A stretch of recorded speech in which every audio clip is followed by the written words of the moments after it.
Of all of the UFO sightings and encounters on record, very few can claim to have been witnessed by more than a few people at a time at best. These are typically very isolated incidents seen by only small groups of people at most.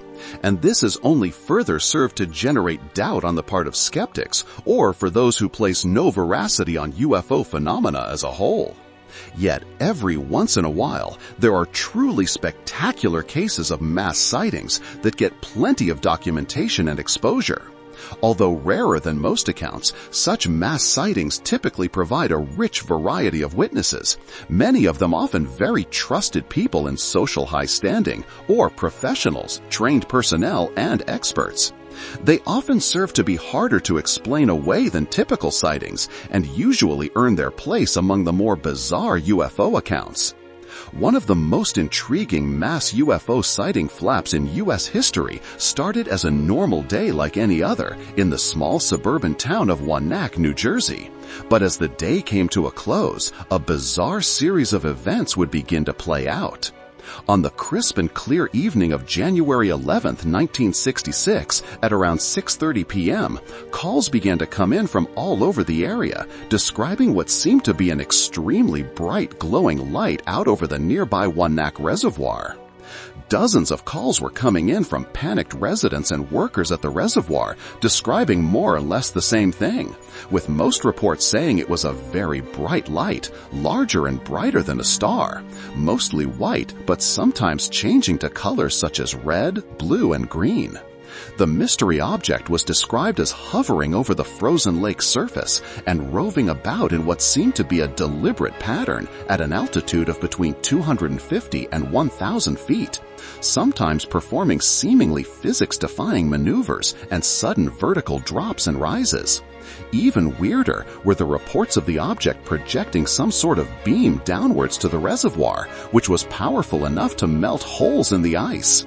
Before long, the police who were getting these calls were seeing the strange object for themselves, and one of these was police patrolman Joseph Sisko, who just happened to be near the reservoir when the reports began flooding in.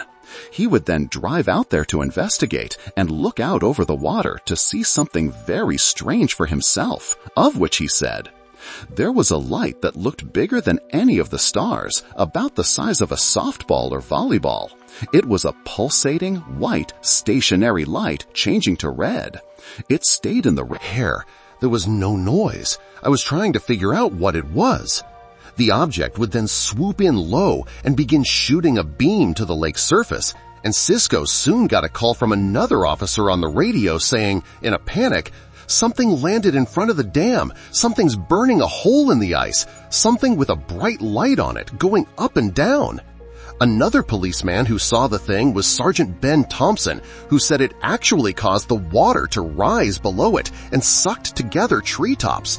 And yet another officer, George Dykeman, would say, "I've never seen anything like it in my life." Several other police officers being called to the area also saw the otherworldly object, including Patrolman Edward Nestor and Jack Wardlaw, a Sergeant Bobby Gordon, Reservoir Police and Personnel George DeStito, Charles Theodora, Fred Steins, and even Chief of Police Floyd Elson. Chief John Kazaza of the Wanaque Reservoir Police would say of his sighting, "It was a bright white light, as I said, just like on a locomotive. It was funnel-shaped. It seemed to come out of some object, like a funnel. In other words, it spread out as if it were focused through a telescope. It was narrow at one end in the sky and spread out into a very wide beam as it approached our upper gatehouse at the dam. The strangest part of it was that there was no noise attached to this object, none whatsoever. It was absolutely silent, a silent light." News crews who started to trickle in also reported seeing the strange sight, with one reporter, Howard Ball with the Patterson News, saying, "I was near the junction of Colfax Road and Hamburg Turnpike. I saw a very extremely bright light. The thing that really brought my attention was, as I traveled along, a white starlight seems to come at me. Then it stopped and it made a transverse movement to the west. No color, but if I'd give it a color, I'd say brilliant blue-white, similar to the ignition of a magnesium in pure oxygen, really bright light.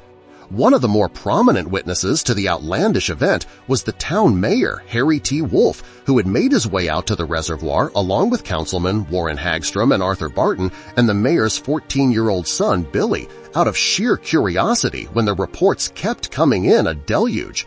They would witness a light that was a brilliance, a little brighter than a star, that seemed to emit a reddish or pale green light or yellowish light, and which was moving oddly over the lake. Closer inspection showed that it was some sort of oval-shaped object around 9 feet in diameter, coming in low over the water to shoot down a beam that put a hole in the ice as they looked on in astonishment. Councilman Hagstrom would say of what they saw that night, "There was something up there that was awful bright. We don't know what it was. We thought it was a helicopter, but we didn't hear a motor. It looked like a helicopter with big landing lights on. We got goosebumps all over when we saw where the hole was." Before long, there were throngs of people gathered at the reservoir watching this thing go about its inscrutable business, and the mysterious object would do its strange act over the water for over an hour before finally speeding off into the night at great speed and without warning. Moments later, it would be reported as hovering over Lakeland Regional High School and stopping at several other locations in the area before vanishing to leave residents in a state of shock. So many people had seen it, including many policemen and even city officials, and all of them agreed it was not a normal aircraft or celestial phenomenon, but rather something truly unexplainable and baffling. To make it all even weirder still is that it would seem as if the strangeness wasn't quite over yet. The object would make another brief appearance over the reservoir the following evening as well, before seeming to go away for good. But it would make yet another appearance later that year. In October of 1966, just as people were starting to try and put the whole bizarre incident at Wanaque Reservoir out of their minds, a new spate of sightings emanated from the lake. At 9 p.m. on October 10, the object was seen by several witnesses, including an off-duty police officer by the name of Robert Gordon, who saw it with his wife Betty, who described it as a bright white light that moved with a definite pattern towards the reservoir. This sighting was soon joined by that of a policeman, Sergeant Ben Thompson, who had seen the object during its first appearance and had quite a harrowing experience when the UFO allegedly flew right at him and he saw it at fairly close quarters. He would say of this, "I saw the object coming at me. There was an extremely bright light. It was a bright white light, bright like when a light bulb is about to blow. It was very low. It appeared to be about 75 feet over the mountain. That would be Windbeam Mountain. It was traveling very quickly and in a definite pattern, first right, then up and down." Distances are deceiving, but it might have covered an area of a half a mile. It went straight over my head, stopped in midair, and backed right up. It then started zigzagging from left to right. It was doing tricks, making acute angular turns instead of gradual curved ones. It looked as big as a parachute. I got out of my car and continued to watch it for almost 5 minutes.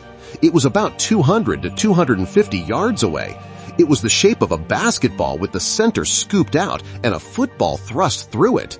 Sometimes the football appeared to be perpendicular to the basketball and sometimes standing up on end. There were 2 different gadgets. It didn't make much noise, but as it was moving, it raised the water beneath it. I watched it maneuver, stirring up brush and water in the reservoir. It was about 150 feet up. I had difficulty seeing because the light was so bright it blinded me. Once again, the police were flooded with dozens of calls from terrified residents seeing the object in the vicinity of the reservoir, and it would be seen again on October 15 before finally disappearing again, this time apparently for good. In the wake of the UFO flap over Wanaque Reservoir, there would be some strange and sometimes ominous stories coming out of the area. It was reported that unknown men posing as military officials from the Air Force were doing the rounds in the area, intimidating residents and discouraging people from talking about what they had seen. And some people even claimed that these mysterious men had confiscated photographs taken of the phenomena. The military would deny that these people were with them or that they had anyone in the area to investigate at all, and one Air Force Colonel Freeman would state, "We have checked a number of these cases, and these men are not connected with the Air Force in any way." Other witnesses would also insist that they had seen military helicopters and even jets in the area shortly after the initial sightings and in the months after, but the Air Force denied this as well, while at the same time making efforts to explain away the UFO sightings as misidentified aircraft or a weather balloon. What happened here, and did the military have any connection to these events or not? Were they trying to hide something or cover it up? No one knows. The claims of mysterious officials confiscating photographic evidence are cited as one of the reasons there is so little such documentation of the incident. Indeed, although the UFO was witnessed by so many people, including police and high-ranking officials, there is oddly only a handful of photographs of the alleged craft known to exist, most of which were later sent in anonymously to make it hard to ascertain who took them in the first place or whether they are real or hoaxes. One photo in particular, showing the object shooting a beam of light downwards, has become intensely debated and analyzed in the years since, with no real conclusion. Since we don't know who took these photos and have no negatives, it is hard to say. What we do know is that the incident did happen, and so this odd lack of photographic evidence from such a well-documented mass sighting has been seen as proof that someone has tried to suppress the event. Today, there have been many proposed explanations, including helicopters with spotlights, atmospheric phenomena, Venus, weather balloons, or even ball lightning. But there are problems with these explanations in that so many reliable witnesses saw them and insist that what they witnessed was none of these things. One unidentified witness has said of this to researcher Anthony Bergalia of UFO Explorations as follows, "I remember the thing very well. I still do not know what it was. I think about it from time to time, but it's no use because it doesn't bring me any closer to knowing what it was. Maybe things that aren't from here aren't meant to be understood by us here. Ask anyone who will tell you it was not a helicopter or something astronomical. It was not from our military or something we misidentified. It was a UFO from somewhere else. The beams or ray thing that came out from the bottom of the globe was the thing that got to me. It made the light cut the ice out. It frightened us kids, and I'm sure the adults, because we don't have anything like that even today.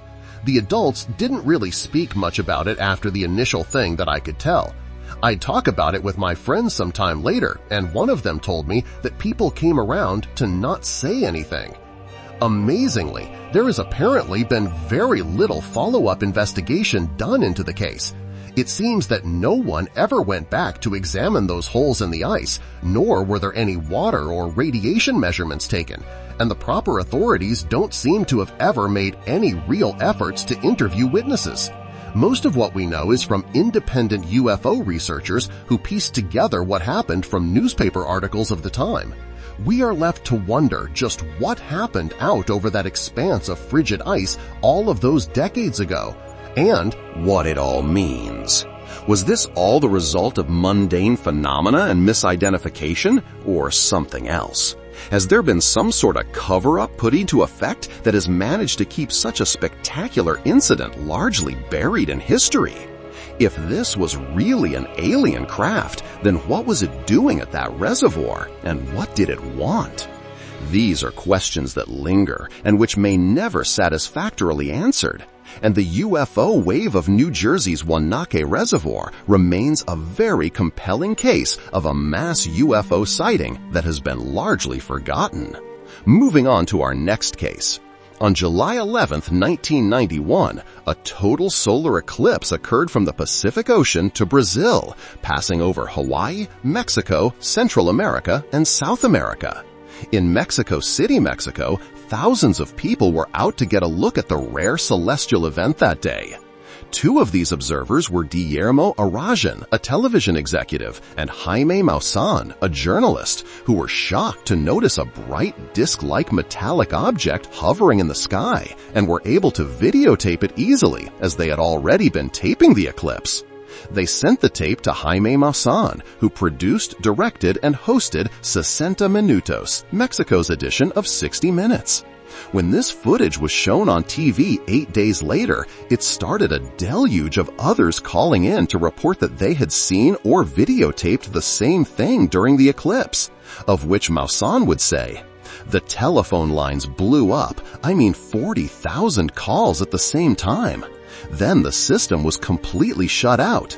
We received more than 15 videos, and we now know for sure that in at least 7 of them we can see the same ship that was recorded by Guillermo Arajan." It would turn out that many thousands of people had seen the mysterious object, and all of them described the same metallic shining object, with some reports stating it merely hovered in a stationary position, while others said it moved around while leaving a vaporous trail in its wake. And there were also mentions of the thing having 3 blinking lights on it. After this, it seems that whatever it was disappeared as the sun emerged once again to bring broad daylight. Among the many people sending in videos of the thing was 19-year-old student Eric Aguilar, who saw it while videotaping the eclipse from a rooftop with his friends and girlfriend. He would describe it as looking like a white point of light that got bigger and brighter as they watched it. At the same time, about 60 miles from Mexico City, a businessman named Luis Lara videotaped an object that was identical to the one on Aguilar's footage, and he was convinced it was not a star, explaining that there was some sort of dark shadow under the object. The Breton family also filmed a similar object in Puebla 80 miles from Mexico City, and they described the object as pulsating and having a strange wave-like disturbance behind it. It is unclear if this was the same object or a different one. In total, there were over a dozen videos of what seemed to be the same object from different angles and distances, making it one of the most videotaped UFOs ever. After this appearance on 60 Minutos, the UFO sightings were all over the news, becoming a sensation in Mexico and sparking a mass hysteria. And this was only further fueled when a similar object was spotted just 2 months later at a military air show at Mexico City. On this occasion, an engineer named Vicente Sanchez was filming the air show when he noticed something very bizarre up in the air with those planes. He would say of it, "I was following one of the planes and I saw a shiny dot in the camera. It didn't fly like a plane. It was undulating. I didn't know what it was, so I let the planes go off and I focused more on this shiny dot in the sky. What I saw was a bright, round object about 10 meters in diameter. It was made of silver, was shining very brightly, and reflected the sunlight a lot. The object appeared, undulated, and moved around quickly." The object would be seen again at the same air show a year later, this time with the disk descending rapidly to seemingly vanish into thin air. At the same air show in 1993, it was seen yet again, this time apparently flying in close proximity to a squadron of helicopters. It is not clear if these sightings have any connection to the mass sighting on July 11, 1991, but at the time, many were linking them and even claiming they were the very same object. Over the years, the various footage taken on July 11, 1991 has been debated and analyzed, and one astronomer by the name of Tim Prenti has given a pretty good argument that it was all down to the planet Venus. As evidence, he states that the object can't be conclusively shown to be moving in any of the videos. The alignment of the object in the footage in relation to other celestial objects shown in some of the videos, such as Mars and Regulus, correlates to the position of where Venus should be, and the object disappears when the sun comes back out. Most damningly, he points out that not a single Mexican astronomer, of which there would have been many recording the eclipse, reported any UFO or anything out of the ordinary at all. According to Prenti, the videos only appear to show something truly strange because of camera artifacts and the fact that there are no uncropped videos of the object, which makes it all appear even more mysterious. Nevertheless, despite such criticism of the videos, many still believe them to be good UFO evidence, and some have gone and to take it all to new levels of weirdness. One of these is a couple by the name of Lee and Britt Elders, who believe that the UFO appearance during the eclipse was not only aliens, but that the whole incident was prophesied by the Mayans more than 1,200 years ago. The Elders claim that through various ancient documents, they have deduced that the Mayans predicted that the aliens would arrive in the area of Mexico City on July 11, 1991, as harbingers of world change and cosmic awareness through encounters with masters of the stars, to usher in a new era that will rise on the ashes of the one before. The couple even made a whole series of videos talking about this, titled Messengers of Destiny, Masters of the Stars, and Voyagers of the Sixth Sun, and it all revolves around this supposed ancient prophecy and the July 11, 1991 UFO over Mexico City. Printy has a lot to say about the Elders and does not mince words at all when he says of what he calls their pure bunk for sale. Not only do the Elders state that Venus was a UFO, but they also make a profound statement that the Mayans predicted the arrival of the UFOs. Exactly when did the Maya predict such an event? The Elders state there are several ancient documents that state this. However, is there any basis for such a claim? The Elders rarely, if ever, give details.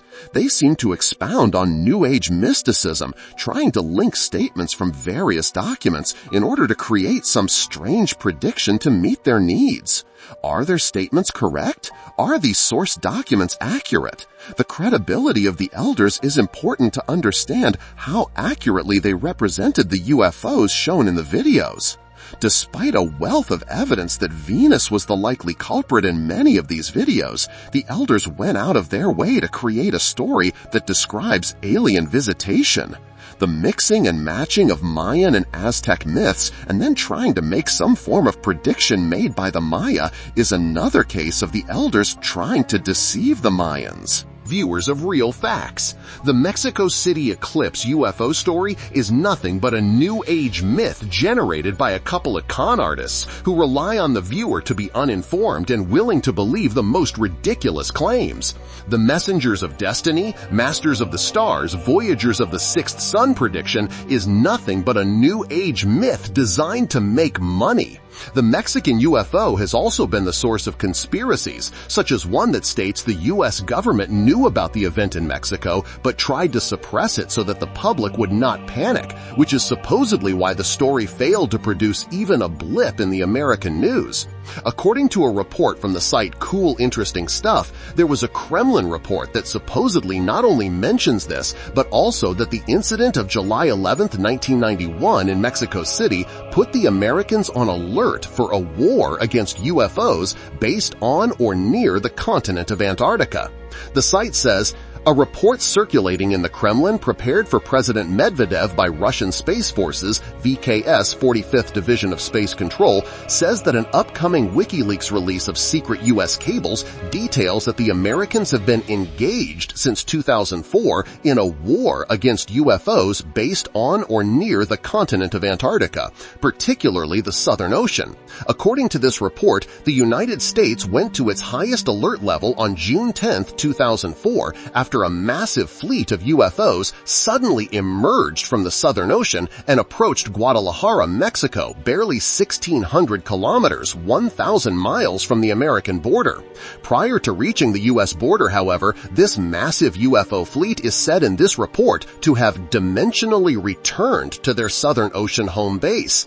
The fears of the Americans regarding these Southern Ocean UFOs began, this report says, during the unprecedented events of July 11, 1991, referred to as 7/11, when during the solar eclipse, these mysterious aircraft appeared by the hundreds over nearly all of Mexico, even their capital city. Most notable about the events of 7/11 were that as millions of Mexicans were watching on their televisions the national broadcasts of these UFOs over Mexico City, the American media refused to allow their people to view it. Is there anything to this? What was going on here with this incident? Was this an otherworldly presence, celestial gods on some mission to fulfill a Mayan prophecy, or merely the planet Venus and mass hysteria? How can we account for so many sightings? Were they all misidentifying a mundane phenomenon? Whatever the case may be, the July 11, 1991 UFO flap over Mexico City has gone on to become one of the most widely witnessed, the most videotaped UFO encounters there is, and it remains a curious case in the annals of ufology. Moving along, the beginning of what has gone on to be one of the most talked about mass UFO sighting incidents in recent memory was on March 30, 1993 in England. On this evening, there suddenly began a deluge of reports coming in from across a swath of southwest England, particularly in the vicinity of Shropshire, of something decidedly weird in the sky, from witnesses of all walks of life, and many of them traditionally reliable witnesses. One of the first reports came from a policeman who claimed to have seen a massive object resembling two Concords flying side by side and joined together, and there were other reports that put the object's size at a massive 200 meters long. Other reports claimed that the object had been observed sometimes flying very low to the ground, and there was even a panicked resident who claimed that it had landed in a field. Dozens of reports like this came in, and curiously, people were giving different descriptions, including a cylindrical object, a triangular-shaped craft with 3 lights, and a pair of lights seeming to emit a tail-like plume, suggesting there was more than one aerial disturbance at work. Yet this was only the beginning. Continuing into March 31, 1993, the reports kept coming in, and it seemed as if the phenomena had gotten even more active. The evening of the 31st would also mark a series of high-level sightings from police and military personnel who had been on alert due to the sheer number of anomalous reports the night before. There would be several sightings made from RAF bases in the region, including sightings of a fast-moving red light by personnel at RAF Cosford and another incident at RAF Shalbury. One meteorologist at RAF Shalbury by the name of Wayne Elliott would claim that a triangular-shaped craft measuring around 200 feet across had slowly approached his base while emitting a low humming noise and then shot a bright beam of light towards the ground before shooting off at amazing speed while leaving a luminous vapor trail in its wake. At no point were any of these objects picked up on radar at the bases. Some of the reports were scattered over a wide area, as another military encounter with one of the objects allegedly happened to an Irish military helicopter en route to Ireland over the coast of southwest Wales. The crew would report seeing 2 white lights at a fixed distance apart in the horizontal plane, with trails visible through night vision equipment, which appeared to close the distance and pace them for a time. The sightings were investigated by Nick Pope, who ran the UFO project run by the British Ministry of Defence, MOD, and he collected a steady stream of the reports, which he described as coming in thick and fast, in particular from the areas of Devon, Cornwall, and Wales.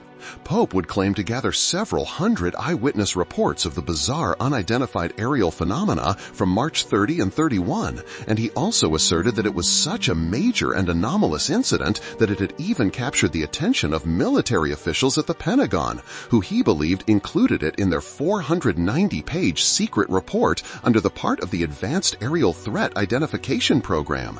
Pope has said of this, "The Cosford Incident was the most high-profile and compelling UFO incident that took place during my time on the MOD's UFO project in the early 90s. It is probably among the best cases in our entire archive, which goes back decades and includes around 12,000 sightings. It is inconceivable to me that this wouldn't be one of the incidents mentioned in the secret U.S. report. I'm sure the Americans knew all about the Cosford incident and maybe conducted some discreet inquiries of their own. Despite how amazing this may all seem, we are still left to wonder about just what exactly was seen by all of these witnesses, and there has been much debate on the matter.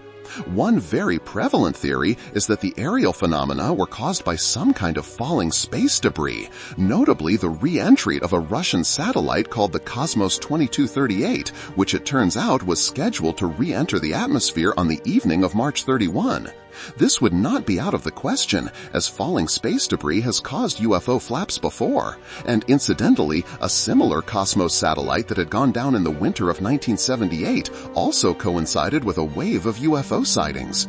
A re-entering satellite might explain some of the sightings, but it would not really explain the fact that many of the reports describe distinctly triangular objects that were allegedly seen flying in a seemingly intelligently controlled manner, including changing speed, hovering, or flying low to the ground, even in one case landing and taking off, which doesn't really fit in with the space debris theory. The Russian satellite angle also would not explain the sightings going on during the evening of March 30, nor the insistence of some very trained witnesses that these were not space debris. So, what are some of the other possibilities? Other ideas are that this was some sort of top-secret experimental aircraft being tested, a military black op, or some strange atmospheric phenomenon. There is also the possibility that this was just a misidentified normal aircraft, such as an airplane or helicopter. One local police investigator has said of this likelihood, "If there's no full moon, you would not necessarily see the shape of the aircraft, just the three lights and perhaps the searchlight. On a number of occasions in the last 9 years, we have had people ringing the police to report UFOs, and when we have checked our operation logs, it has turned out to be our helicopter. On other occasions, we have had people reporting UFOs who have actually seen airliners descending into Manchester who have switched their landing lights on or off. Most people have no idea of spatial awareness at night and cannot accurately judge the height or distance. We have had people saying they have seen things at treetop height, and when we have checked, it has been an aircraft descending into Manchester at 10,000 feet or more." One argument against this is that many of the observers were reliable, trained witnesses such as RAF personnel, police officers, and the meteorologist. So how could they all misidentify a helicopter or plane? UFO investigator Chris Fowler has addressed this by explaining the problems with leaning too heavily on supposed expert witnesses, pointing out that even trained and seasoned individuals can be fooled by innate problems with our senses of perception. Fowler says of this, "The human visual perceptual system and cognizance are very discerning, but easily fooled by events like those described here. It is part of common UFO reportage that lights and aircraft flying at night can lead to false reports of distance, altitude, time estimates, size, and other fundamental attributes. We should take note, all observers are fallible to misperception and illusory effects, and to false interpretation, and apply adequate reasoning here. These 1993 events may be exemplary in providing more evidence of the inability of those often described as trained observers to discern altitude in lights than is supposed. It is fallacious to assume that certain subsets of people, by occupation, may be more or less accurate in their observations of lights, shapes, distance, and altitude without providing evidence. Observational accuracy by any subset of witnesses depends upon circumstance and a willingness to apply useful, pragmatic means to recording observations at the time, and on some understanding of limitations. One of the problems with trying to get to the bottom of the Cosford Incident is that Nick Pope has been accused by skeptics and even others within the UFO field of being a bit overzealous in his approach and too willing to try and fit everything into his own preconceived theories. He has been accused of cherry-picking, twisting, and misrepresenting data to fit his needs, leading witnesses in interviews into the outcomes he wants, and generally exaggerating certain elements of the cases, giving misleading statements, or leaving out certain information to misrepresent the facts. For instance, although Pope has admitted that some of the sightings could have been space debris, he rarely mentions this, instead focusing on the more bizarre and mysterious sightings and elements. UFO researcher Gary Anthony has criticized Pope's approach in relation to his participation in a documentary of the incident called The British UFO Mystery, Stranger Than Fiction, saying of it, "After watching the documentary myself, I wondered if Nick Pope had lost the real plot or not, because in places there were exaggerative comments and the reports were misrepresented both by Nick and in the visual continuity. The presentation was more geared towards Pope's own personal and theatrical interpretation of the sightings and was laid out fallaciously for an unsuspecting public. Relevant information was not included, witness participation was minimal, and some of the facts presented were grossly out of context. He clearly has fallen into the trap of not recognizing salient features and errors of multiple witness reports, making links that do not exist, and falling back on the questionable prowess of trained observers endowed with superhuman abilities of discerning distance, altitudes, and size in light seen at night. A real house of cards. The program featured only one witness, a lady who saw a row of lights whilst driving home. For the 45-minute-plus feature exclusively on these sightings, none of the official witnesses used to bolster the theme appeared. In the end, the whole incident has sort of quietly been brushed away and is rarely talked about outside of UFO circles, despite how many witnesses there apparently were. What was going on here? Was this merely space debris?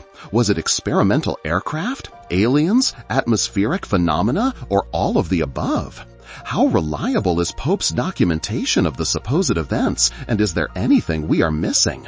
There is no way to really know the answers to such questions and others like them, and we are left to wonder just what went on over the English countryside in March of 1993.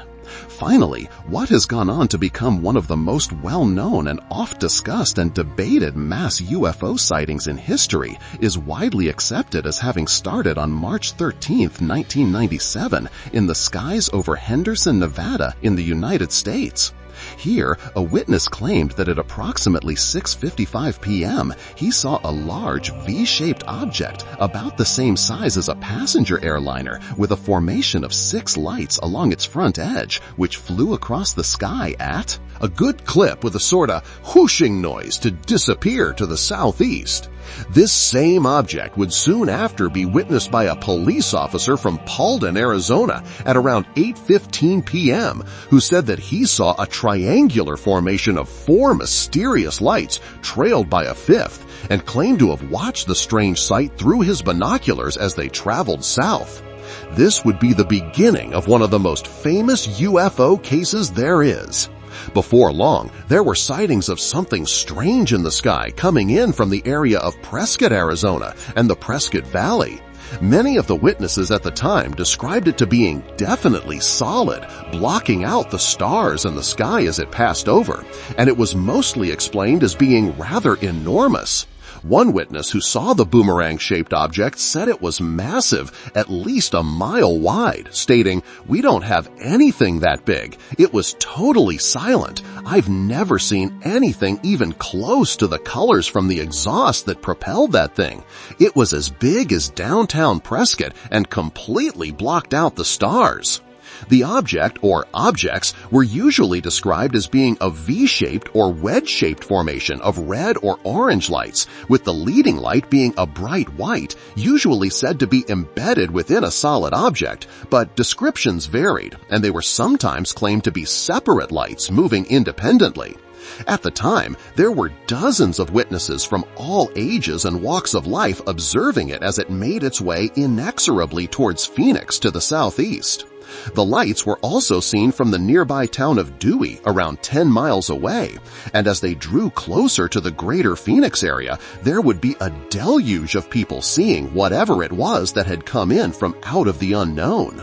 The phenomenon reached Phoenix at around 8:30 p.m., after which it hovered over the area for around 2 hours, being seen by thousands of people in the process. During this time, it seems that there were actually 2 separate events going on over the region at the same time, with one being the massive V-shaped group of lights moving through the air, and a second formation of lights south of Phoenix that seemed to be stationary or moving very slowly. These lights, which would go on to collectively be known as the Phoenix Lights, were seen by people from all walks of life, including police officers, pilots, military personnel, and even the governor, none of whom could come up with any explanation for what was going on. While most of the reports describe some massive solid object, an interesting aspect of it all is that witness descriptions of the phenomena tended to vary to quite a wide degree, of which ufologist Peter B. Davenport has said, witnesses were reporting such markedly different objects and events that night that it was difficult for investigators to understand what was taking place. Some witnesses reported 5 lights, others 7 or even more. Some reported that the lights were distinctly orange or red, whereas others reported distinctly white or yellow lights. Many reported the lights were moving across the sky at seemingly high speed, whereas others reported they moved at a slow, angular velocity, or they even hovered for several minutes. The objects were being seen all over the place at the time, seen in places as far away as Las Vegas, New Mexico, and northern Mexico, always inspiring awe and dread. In the meantime, the media didn't really seem to show much interest in it, and officials seemed to treat it as a big joke, with Arizona Governor Fife Symington III holding a press conference on the situation, flanked by an aide wearing an alien costume. However, when the story hit USA Today, it blew up into national news, appearing all over newspapers and TV shows. The USA Today piece was quite sensational, including the line, "The incident over Arizona was the most dramatic I've seen. What we have here is the real thing. They are here." And people ate it up. Before long, the Phoenix Lights were being talked about and widely discussed all over the nation, with theories being thrown about as to what the phenomenon could have been, which is made somewhat complicated by the fact that it seems that there were 2 separate phenomena going on at the same time, the large moving object and the hovering lights. One of the main ideas put forward was that at least the second event concerning the stationary lights was simply flares dropped by the military during a nighttime training exercise, but this has been challenged by many. Curiously, one of the main opponents of the flare theory was the governor himself, who would end up later changing his tune entirely, claiming to have seen the lights himself, and he would say of this, "As a pilot and a former Air Force officer, I can definitively say that this craft did not resemble any man-made object I'd ever seen, and it was certainly not high-altitude flares, because flares don't fly in formation. It was enormous and inexplicable. Who knows where it came from? A lot of people saw it, and I saw it too. It was dramatic, and it couldn't have been flares because it was too symmetrical. It had a geometric outline, a constant shape. I'm a pilot and I know just about every machine that flies. It was bigger than anything that I've ever seen. It remains a great mystery." Symington also found it odd that his attempts to get more information from the government on what was going on out there were shot down with basically no comment, and that no government agency had made any effort to seriously investigate. Another opponent of the flare theory was UFO enthusiast Jim Dilatoso, who claimed that he had done a full spectral analysis of the lights in one of the videos and determined that they could not have possibly come from a man-made source. However, considering that such an analysis on video footage images would be inaccurate, this has been criticized as an incomplete analysis at best.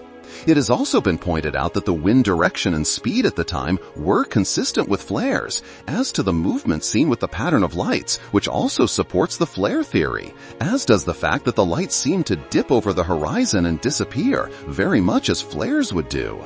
With regards to at least this aspect of the event, even ufologists have conceded that it could have been flares in this case. The first event, which covers that huge light-studded craft moving over the state and blocking out the stars, has been more difficult to explain. Skeptics say that it was just a formation of high-altitude aircraft flying in formation on a classified mission, the blackened sky just an illusion. This has been corroborated by amateur astronomer Mitch Stanley, who claims that on the night of the incident, he had observed the large V-shaped craft through a telescope to find that it was unambiguously an aircraft, specifically a formation of 5 planes that were either A-10s or possibly T-37 fighter trainers. However, many of the thousands of witnesses have denied that this could have been the case. The planes were apparently not picked up on radar, and the Davis-Monthan Air Force Base in Tucson did not assert that they had any aircraft in the air at the time. In the end, it all remains a curious oddity, of which one investigator with the Mutual UFO Network, MUFON, has said, "Do we have evidence that it was an extraterrestrial event? No. We have evidence that it was an extremely bizarre event. We can't put a label on it other than it was an anomaly." Interestingly, there have been re-emergences of the lights in later years that have been explained as flares. On February 6, 2007, almost the same thing was seen over Phoenix, and military officials were quick to admit that it was flares they had dropped, and on April 21, 2008, there was another wave of sightings of the lights, this time found to be flares attached to balloons. Yet the sightings that remain the most well-known are the original 1997 incident, and whatever was behind it all, the Phoenix lights have continued to have a place among the greatest, most extensively seen and documented UFO sightings ever, and remain mostly a mystery.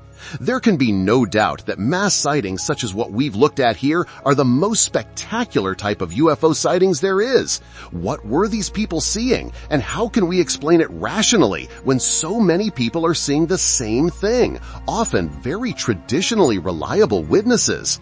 Are these cases of misidentifying Venus or other aerial or atmospheric phenomena? Is it flares or balloons or whatever official report it is they want you to believe? How can you tell hundreds of people that they did not see what they think they did? If these are extraterrestrial in nature, then why would they want to be so widely seen in these cases? Whatever the answers may be, mass UFO sightings are among the most exciting and well documented in the field.